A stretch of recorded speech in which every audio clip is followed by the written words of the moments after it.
Welcome to the Deep Dive, where we streamline your learning and deliver the highest impact knowledge straight from the source material.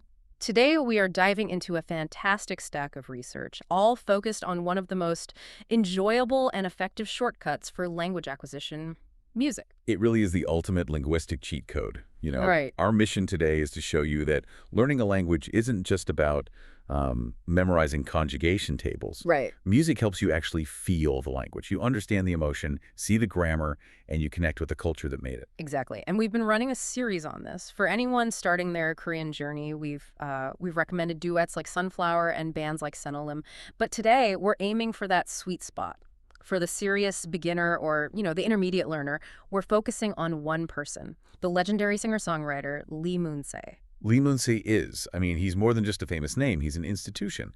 His work provides this structured, accessible, and really emotional bridge into the heart of the Korean language. Okay, so let's unpack this. We are just flooded with sources promoting contemporary K-pop, these globally dominant acts with like lightning-fast rapping and super modern production. So why him? What makes a singer from the 80s and 90s the ideal candidate for a learner today? That's a brilliant question, and the answer really, it all lies in his professional history. Lee Moon-se is, of course, a poetic and beloved singer-songwriter. But the key thing is, he spent years as a hugely successful, very beloved radio DJ. So his background wasn't just about vocal acrobatics. It was about communication, storytelling. Precisely. It was about that intimate connection with an audience. And that means his songs aren't just music. They're narratives. They are shared memory, the emotional backdrop of Korean life. And that must be key for the learner. It is, because the lyrics themselves are so well structured for study. The sources all highlight that he uses simple, short sentences. They're written more like a simple poem than, some complex verse. Which has to feel like a gift if you're wrestling with long, complicated sentences in a new language. It lets you grasp the whole emotional arc without getting lost in grammar. Exactly. So what kind of themes would a learner run into? The themes are universal, but also very specifically Korean. Lots of nature, seasons, memory, relationships, and, of course, these classic stories of love, longing, separation. Think of songs like Old Love or When the Autumns Come or Only Her Laughing. Okay. They use accessible, non-slang language to talk about really profound feelings. It's the perfect blend of emotional weight and linguistic simplicity. You're getting an immediate emotional anchor for every word you learn. That settles the content debate then. It's accessible, it's relevant, but let's talk about delivery. For pronunciation, content is only half the battle. So here's where it gets really interesting. How is his actual singing style better for learning? This is the real nugget the sources stress. His vocal qualities are almost tailor-made for phonetic training. First, his tone. It's warm, smooth, but still really gentle. It's just easy on the ear. Second, he sings slowly and steadily. He gives your non-native ear time to process. So he slows the treadmill down. You're not just hearing a blur of sound you can't match to the lyrics. Exactly. And even more importantly, the sources credit his breath control. He uses this long, even breath, which it forces the Korean vowels to be really clear, really distinct. Oh, that's critical because Korean has vowel pairs that sound almost identical to an untrained ear. Right, like the difference between O and EO. He separates those sounds so precisely that you can isolate them and practice them perfectly. Even when he's singing with a lot of emotion, the words don't blur. That is so valuable. You're not just learning a sound, you're learning the subtle difference between two sounds. It's phonetic training disguised as entertainment. And that clarity leads to the ultimate advantage, the rhythm of speech. His style is often described as conversational. He was a storyteller first, so he's not pushing aggressive high notes. It's like he's talking to someone he loves. And that trained you in natural Korean intonation. The rise and fall of speech. But the real technical benefit here is what the sources call the Korean crossover, or the comma-less set. Okay, we mentioned that term. Let's explain it. What does that mean for a learner? Well, think of it this way. In Korean, like in English, you don't pause between every single word. When a word ends in a consonant and the next one starts with a vowel, that consonant sound smoothly links or crosses over to the next syllable. So, like if I say take it out really fast, it's not take it out. It becomes take it out. One fluid phrase. Precisely. That's the crossover. When Lee Moon-se sings, his gentle conversational tone models that flow perfectly. He teaches you how words link up in real speech. You learn the rhythm of connection, not just the pronunciation of isolation. So you won't sound like you're reading stiffly from a textbook. You learn to sound natural. Wow. And, if we connect this to the bigger picture, this is all key to unlocking the emotional depth of the language, which goes way beyond basic vocabulary. That emotional depth is always the hardest part. Are there specific cultural concepts his music helps you access?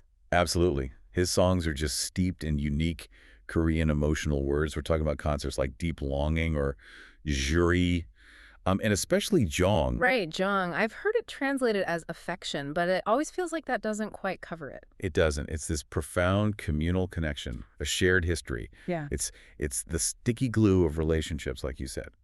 The sources also point to a related concept, sometimes called hwajeon. It's this wistful, bittersweet feeling. So not just affection, but affection mixed with a kind of melancholy or nostalgia. Exactly. The warm memory of a lost love or a place you once knew. And learning these words through his music with the melody and story means you're not just memorizing a definition, you're absorbing the entire cultural and emotional framework. That's fascinating. Plus, his songs are packed with natural, ready-to-use sentence patterns. You internalize phrases real people use every day. Instead of just learning the word for happiness, you learn a whole structure, like, you are the one who gives me happiness. And a learner can take that structure and immediately make it their own. If the line is, when the autumns come, memories return, you can swap out autumns for spring or memories for longing. You've got a usable natural sentence ready to go. You do.